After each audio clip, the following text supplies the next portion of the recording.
Hello hi నమస్కారం, welcome to my channel Sarathi talks.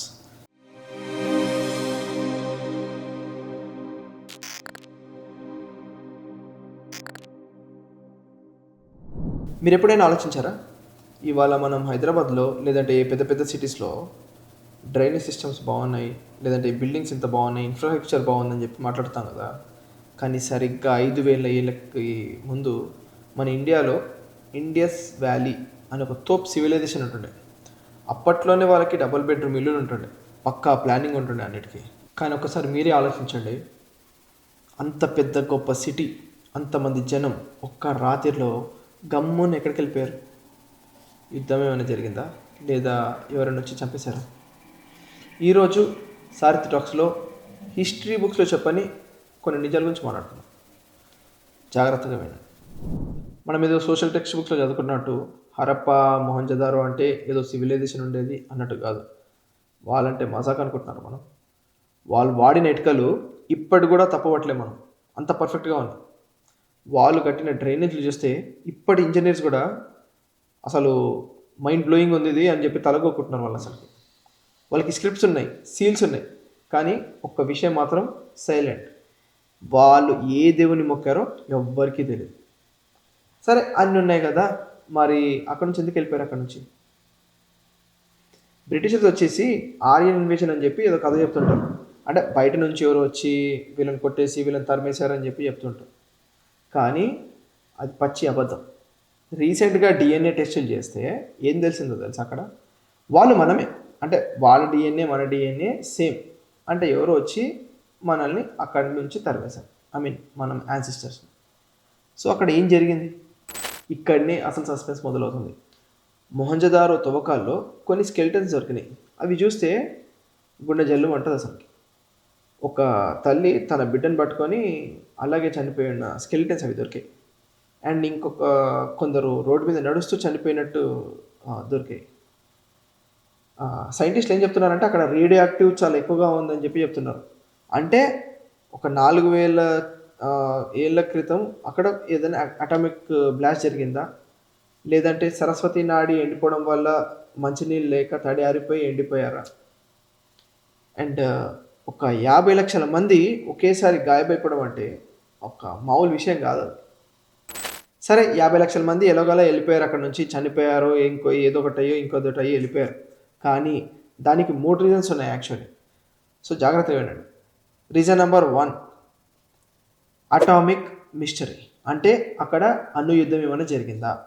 ప్రపంచంలో ఎవరికి చెప్పని ఒక విషయం అక్కడైతే ఒకటి ఉన్నది. మొహంజదారో తవ్వకాల్లో కొన్ని వెరిఫైడ్ స్టోన్స్ దొరికినాయి. అంటే మట్టి ఇటుకలు ఒక రకమైన హీట్ గ్లాస్ లాగా మారిపోయింది హీట్ వల్ల. ఇది ఎప్పుడు అవుతుంది?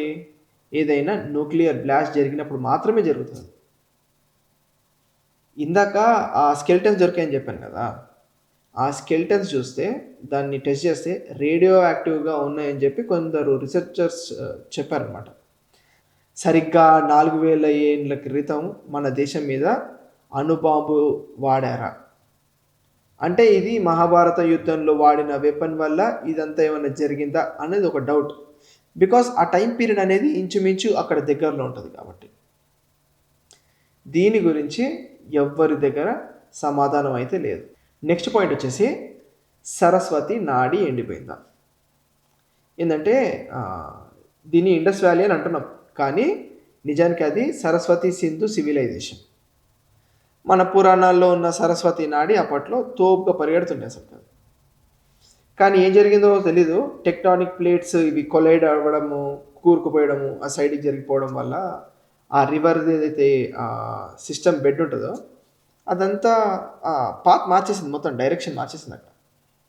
సో జనాలకి ఇక్కడ మంచినీళ్ళు లేక పంటలు పండక మొత్తం ఇక ప్యాక్ చేసుకొని అందరు చదువుకొని వెళ్ళిపోయారు అక్కడ నుంచి.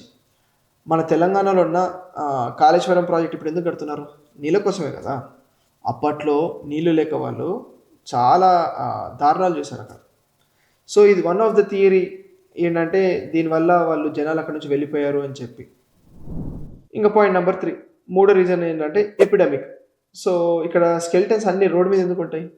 యుద్ధం జరిగితే మనుషుల బాడీల మీద కత్తి కాట్లు, ఏదన్నా ఫ్రాక్చర్ బోన్స్ అట్లా ఉండాలి కదా, కానీ అట్లాంటివి ఏం లేవు. స్కెలిటన్ మీద అంటే ఏ స్కెలిటన్ మీద అట్లాంటి ఒక్క దెబ్బ కనిపియలేదు. సో, అంటే వీళ్ళు ఏదైనా ఘోరమైన రోగాలు వస్తుంటాయి గదా! అంటే ప్లేగ్ లాంటిది ఏదన్నా వచ్చి చనిపోయారా అనేది ఒక థియరీ అండి అది. సో, ఒక దగ్గర అన్ని బాడీస్ దొరికాయనమాట. ఆ ఇంట్లో అంతమంది చనిపోతే ఎవరు దానాలు చేసేవాళ్ళు?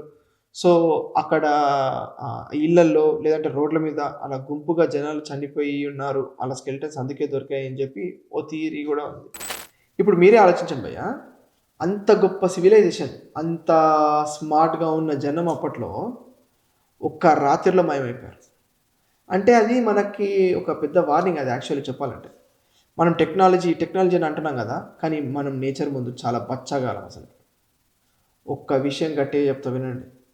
వాళ్ళు చనిపోలేదు. వాళ్ళు మనలో ఉన్నారు.